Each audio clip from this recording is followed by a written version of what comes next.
till 10 o'clock. Here's the news. Well, Waylon, I have a challenge for you. Okay. So, I've been working really hard on my Air BNB, and I have opened it, and I've been having some guests come over. But I've got this inspiration for another project at my house, and it's kind of like something I just came up with out of the blue. Is like, you're looking up at the ceiling and you're thinking, yeah, I don't want to go out and get another ceiling medallion because I'm going to have an electrician, then I'm going to have to pull this down, then there's the expense of the medallion. So by the time I'm all done with this, there's probably $300-400. Ooh, yeah. Yeah. But I did come up with an idea for decorating the ceiling, just to kind of spice things up a little bit to add elegance. And you're 6'5", and I'm not. Plus, you're artistic. So I would sort of like to put a starburst or a sunburst around my chandelier in this bedroom. Ooh, I love that idea. And I would like to make it like, like the gold spray paint? Mm-hmm. I would like to do that. Okay. So would you help me on this little home improvement project? Yes, of course. I'd love to. And I would just love also, I've been working like frantically on this thing. I would also like to have your help and support on a couple of other things for this project. So if you're not too busy, could we get together soon and work on that? Absolutely. I would love it. I know you're talented. I've seen you put in flooring, floor sanding. What else? What Painting, do you do? Woodwork or what? Yeah, I've done a little bit of everything. So, yeah, love it all. And everything I see from the photographs turns out like amazing. Oh, thank you. So I thought maybe you could help me out on a couple of things. So are you up for it? Absolutely. Okay, great.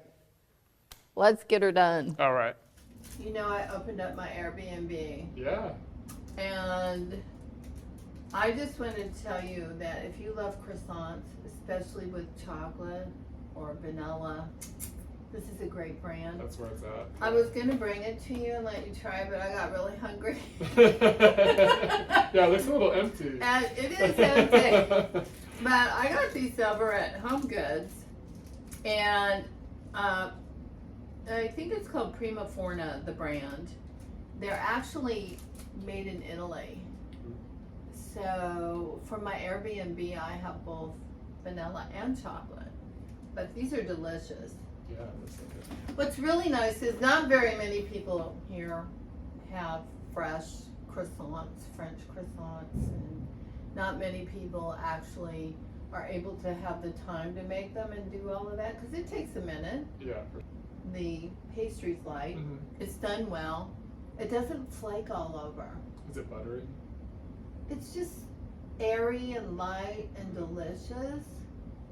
A little hint of sweet, but the filling is great. It's like having a great chocolate pie. Ooh. Wonderful. Who doesn't like that? Right. It's the right amount of moistness that, an Airbnb should be an experience. It should be cultural. Yeah, absolutely. And like when you go to an Airbnb, what are the kind of things you're looking for? Well, so I love houses and I love furniture. So the first thing I'm always looking for is to see how they've decorated it.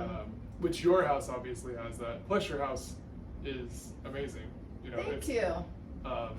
If you haven't seen any pictures or any videos of this house, it's incredible. It's stained glass and it's been all restored, and it's just, I don't know, I can just go on and on about it. It's gorgeous. But that's what I look for, is just to see, I think every Airbnb is unique, and it's what flavor people bring to it, and what you can kind of tell a lot about the owner by, what they find valuable when they're somewhere, when they're in a space. Yeah. And what relaxes them, what makes them feel like it's a home. And I think you and I are very similar because I'm all about, I want my space to feel cozy, and I love furniture, I love architecture and design. And as long as I'm somewhere where I feel like it's pretty in some fashion, I'm just like, wow, this is great. Yeah, and I'm instantly entertained too if I'm somewhere that's beautiful, because then I have something to look at. You know, it's like I don't even need a TV or anything. I can just stare at things, and that's what I do when I'm in your house. I just like look at. Stare around. Yeah, basically. Well, behind us, and I'm hoping that we can get a good shot of this. This is a really interesting bed. So this is a canopy bed, and this is in one of the suites. This is in the bridal suite here. And we have a beautiful Waterford crystal chandelier and a 4-poster, of course. Wonderful. Canopy bed, look at that. Yes. You're the man-banner here. I'm the man. You're the man-up. So this bed, believe it or not, this is hilarious. So it took 4 cabinet makers to put this bed together. These are not just posts. Each one of these is a tree. So each one of these is a real solid tree. And how tall are you? You're 6'5", and that's probably another foot above your head. Yeah. So this is a solid bed that it took all these cabinet makers to put this back together. And I'm guessing it's estimated this bed is about mid-1800s. But it's beautiful, it's wonderful. And yes, Larry Stevens turned me on to this bed. I had called Larry and asked him if he had one of these, and he didn't. He goes, Debra, I know where one is. Now what's really fascinating about the bed is when I bought it, it came with that inner canopy up underneath there, which was hand stitched and done by some beautiful, seamstress for curtains. But there's literally right up in the middle here a great big button, and then this is all satin. So it's a lovely bed, and I have also put nothing but pure white linen on it. And then we have a big kiss pillow. Something just to kind of set it off, give it a little flair, and make people smile. I love the kiss pillow. So the reason we're talking about this is because I've been working a very long time on this house to have an Air BNB. So what I did was work very, very hard, found a good house, and I just think this is a solid house that makes you feel kind of like, wow, this is cool in here. I love this house. Yeah, there's just so many different, I don't know, each room has its own kind of flavor to it, but it's cohesive, but you can, it just all like, every room has its own vibe, and I love it. I think it's so beautiful. Thank you. So what we're gonna do is we're gonna walk you through parts of the house today and talk about things that you would probably find interesting, like if you wanted to do some home improvement projects, do it yourself. If you like to paint, or if you like to do some artistic things that add flair and personality without breaking the budget. That's what we're going to talk about today. So now we're standing in the bridal suite. We just showed you the main bed, the canopy bed. There's actually 2 beds in the bridal suite, and 2 rooms, and then a private bathroom in my Air BNB. And the shower is amazing. It's got 7 heads on it and kind of a rainfall kind of shower in addition. And what I wanted to try to do is share with you some things that make this kind of a fun suite. So, number 1, you'll notice this color back here. I know a lot of people do not use a very sedate kind of corporate gray in their bathroom. But I'm balancing that with a green shower and some real wood carvings that are here. And I'm also balancing the fact that we have an 1850 toilet that we got from Larry Stevens. Yeah. That is a commode. That's the proper word for these antique toilets. And it was made by a cabinet maker. So it's in a beautiful walnut cabinet. And it is porcelain. And so since I can't put a toilet in this room because of the way it's constructed, it was originally a porch. The walls are too thick and concrete and everything else. So we have a commode in here. What's kind of fun about it is you're going to be seeing an 1887 house, English Tudor revival. And in each room that is in this Airbnb, we try to do a little something different to make it special or quirky that, you know, people can share when they leave and people can say, oh, that was interesting. What would you do if you didn't have an inside toilet? You know? And it's really hard to go to the bathroom and something that you've got to hold, you know. So this is a big time deal, having this freestanding commode porcelain. And then what you do is you can take it into the regular bathroom, just pour it right down the toilet, flush it, and you're good. All right, so first thing we're going to do is talk about paint. So Waylon, a lot of people only buy bargain paint. Yeah, that's a mistake. Because, I mean, like with anything else, you get what you pay for. You do. Yeah. And, you know, bargain paint may last for a year or two, but then you're going to have to repaint again, or it's going to look like, you know. It starts looking funky. Yeah. It starts fading. It could be cracking. It could look shiny for a little while and then to go completely flat. Right, yeah. Well, and the color changes after a while. It does. Yeah, it's not great. A lot of people ask me what kind of paint I use. So I use Benjamin Moore. And the reason I like Benjamin Moore, and sometimes I'll use both Benjamin Moore and Sherwin-Williams, is because they have historic paint collections. This one happens to be black, and I'll show you where I just recently used this in one of the rooms. And you're like, oh my God, a black room. Well, if you do two walls, a very nice color like that, black is really not a color. Yeah, it's about balance. Yeah, it's about balance, and it's about feel. Like, what kind of mood are you trying to set? You know? Well, and that's what I love about the gray. I've always loved gray in a room that has a lot of color, because then it balances out that color, and you can see every color. Like with this gray, I can see so clearly the green in your shower and the colors in the chandelier, but it doesn't feel overwhelming. Yeah, right. In any way, it's just you can see it, but it's balanced by the neutral of the gray. And I think the gray also makes me feel relaxed. Yeah, it does. It's calming. And what I like to go into the bathroom and feel like I'm in a spa. Yeah. Now it's my mini spa, but that's okay. Right.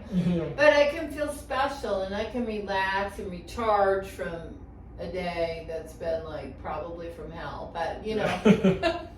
So Benjamin Moore, what makes this special? Well, it's probably the most expensive paint right now that you can go buy at like an Ace Hardware store. But if you get coupons, you can get a discount. Mm-hmm. But I will tell you that a lot of my jewel tone colors, like beautiful reds and blacks and greens and blues, really over 20 years have maintained the same luster, sheen, and I can wash it and it doesn't get weird. Yeah, and I think another thing to point out too, with expensive paint, you may only have to do one coat. Correct. And with inexpensive paint, with cheap paint, you may end up doing multiple coats just to get an actual, the actual color and actual coverage. And what I find is a lot of people, after one coat, they're like, oh, I'm tired, this is a lot more work than I expected. Yeah, especially with cutting and everything. Got to cut around the ceiling, got to cut around the woodwork, got to go up and down the ladder, right? I mean, it's a whole thing. Mm-hmm. So the new Benjamin Moore paint like this, Aura, is primer, finish coat, everything in one. Now, if you put on more than one or two coats, it gets deeper and it gets really beautiful. And I like to have that option. Yeah, but you don't have to. You do not have to. And literally behind me here, one coat. Yeah, that's amazing. One coat. And under that, I have patched the plaster with drywall mud. And I taught myself how to do that from a YouTube video from a shop teacher, so thank you. And that's the thing, when you do take on a project, a DIY, do it yourself kind of thing, DIY, I'm sorry. When you do that, make sure you're not taking and trying to eat the whole elephant. You're just trying to take a bite, right? Yeah. And don't get in over your head and then get discouraged and then go, oh my God, I have a total mess here. Well, and also realize you're going to learn something with every project. You may have done a bathroom before, but every bathroom is different. Right. Every model. There's Right. always going to be something. Exactly, exactly. And then what do? You got a radiator, got to paint behind the radiator. Oh my God, well you can't get your hand back there. Yeah. They have these long-handled, wonderful, skinny, little tiny paint rollers that are just made to go behind toilets, behind radiators. Yeah, those work so well. Oh my God, I love them. Yeah. Great invention. Mm-hmm. And the kind of paintbrush I love is made by Purdy, P-U-R-D-Y. They are about this big, they're angled, Yes. and they have no big handle. They have like a little loop up here, and those are perfect for cutting along the ceiling, Yeah. cutting along a vertical line, like around your doorways. They're just perfect for going in the corners where you got that 45-degree angle and you're trying to cut around ductwork and whatnot. Well, and Purdy brushes will last forever too. They do. Yeah. If you They take care of them, if you clean them after you use them, they'll last for multiple projects. I used my Purdy brush last night to do the final coat on my board for the barn door we're going to Oh, hang up. yeah. And that brush is 28 years old. Are you serious? And I just Wow. had to pitch it because the bristles were finally going, okay, I've had enough, I'm done. Well, I think you got your money's worth out of I that. You'll notice that Purdy brushes cost more, but if you're using a paint where you can use soap and water to clean up, it's worth it. Yeah, well, and also, cheaper brushes, the bristles come out Oh, every time you're painting, so you have to constantly like clean them out of the paint. Yeah, and you're over there like, oh my God, I can't get a hold of that Yeah. thing, right? So I hate that too. I'm going to now show you this toilet. We are going to demonstrate this toilet. Oh, we are? Well, we're not going to actually Okay. use it. This is the walnut toilet, and he's going to show you how it opens.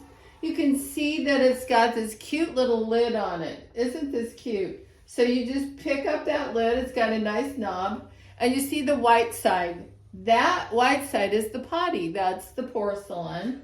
And you'll notice, I'm going to sit on this, okay? You'll notice that, I think even for you being so tall, this is not bad at all. No. It's so much easier than having those bedpan things. This works.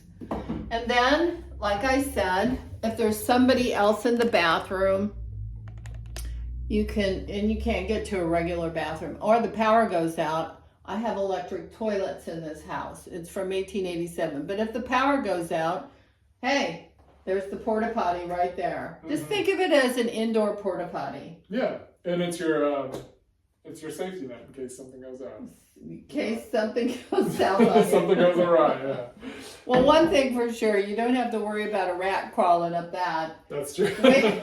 In Council Bluffs, we did have a rat come up through the sewer. And that's commonplace, I guess. And anyway, my husband went into the bathroom, and I actually have a picture of the rat in the Flow Blue China toilet. Women get busy teasing organs to a frenzy. Needed to go potty, but when I lifted the lid, discovered a rat that was hid. What should I do? This rat is sitting in my loo. Can't go potty because he might bite my body. I know what I'll do. I'll flush and I'll fuss and I'll hit him with my potty brush, knock him down, and out he'll go back into the sewer and into the flow. Gross. Yeah. So anyway, that rat meant it's Waterloo. Yeah. Waterloo. And it's no longer with us. So no one was harmed, but the rat died. No rats in this though. No. So then you notice when you're all done, you can just pull down the lid. And then it becomes a comfy little stool. There you go. Yeah. And you can see it's solid. Mm-hmm. And you can move it anywhere too. I think Larry charged me, what, $50? Something like I that. can't remember. It was very reasonable for it. I couldn't even buy the wood for that Yeah, I price. know. You couldn't buy a used toilet for that price. You could not, for sure. I know most people want to do tile floors, but I love wood. And since this used to be a porch, I wanted to keep with the theme. So we just put a big diamond in the center, and we staggered it, we stepped it, we mitered the corners, and we put a nice design in the corner. It's beautiful. Thank you. Over in the corner is the main shower. And like I said, it has 7 heads on it. It's got a rainfall shower head on it. And then we have like a farmhouse sink over here. I think the great thing about the shower too is if you're staying in here alone, even though it's the bridal suite, Yeah, the shower can be your date. it can be. Absolutely. With 7 heads. Those jets hit at many perfect angles. Right. Let's put it that That's your way. companion. So anyway, we also have a big cabinet in here, which is antique, which I have been working on this thing for 15 years, and I finally finished it. It's beautiful. Thank you. Then I gold leafed the edges of it and just painted on the ends a little bit. So I'm going to show you that. So Deborah, how did you get interested in home improvement projects? Well, growing up, my family were all either carpenters, bricklayers. I mean, they were in the trades, right? Very creative people. And I remember my dad, my grandmother, everybody I could think of, my cousin, they were like, real estate. Real estate's where it's at. They're not making any more real estate. You can build these things, you can have a house forever, you can make it your own, and then you can give it to your children, and you can create this legacy. So I'm interested in real estate because it's an investment. They're not making any more of it, and the locations are critical. Those are the top 3 things. The other thing I love is decorating, making a space my own, but making a vibe that's welcoming and warm and beautiful. So tell us about a specific home improvement project that you learned a lot from, or that was really interesting. When I built my first house, I learned everything. I learned how to put post holes underneath the garage floor and why that was important. I learned about loads for wind because I made this house right in the middle of the Nebraska prairie and there were no trees. And I think the other thing I learned a lot about, which I didn't really want to learn about, are septic systems. And unfortunately, the further out you go, you have to have a septic system, but it is a bitch if that thing backs up into the house. I think what I love most, though, is working with people that are either family or friends, because it just kind of brings out a camaraderie and fun times, great memories.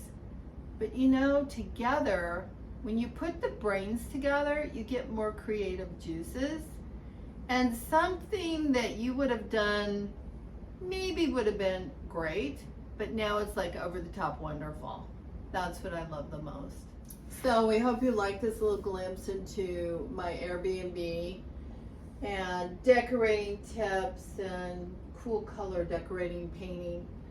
If you do like the episode, let us know. We'd love to hear from you.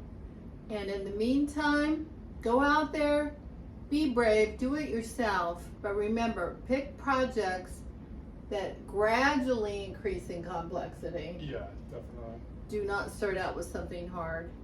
And as you learn, as you grow, as your projects come out more and more beautiful, then take on that bigger next project. Yeah. And in the meantime, go and glow. Thank you for watching the Rebel Podcast. We hope you enjoyed this episode and look forward to having you share, like, and subscribe. Don't forget to watch part 2 coming up next.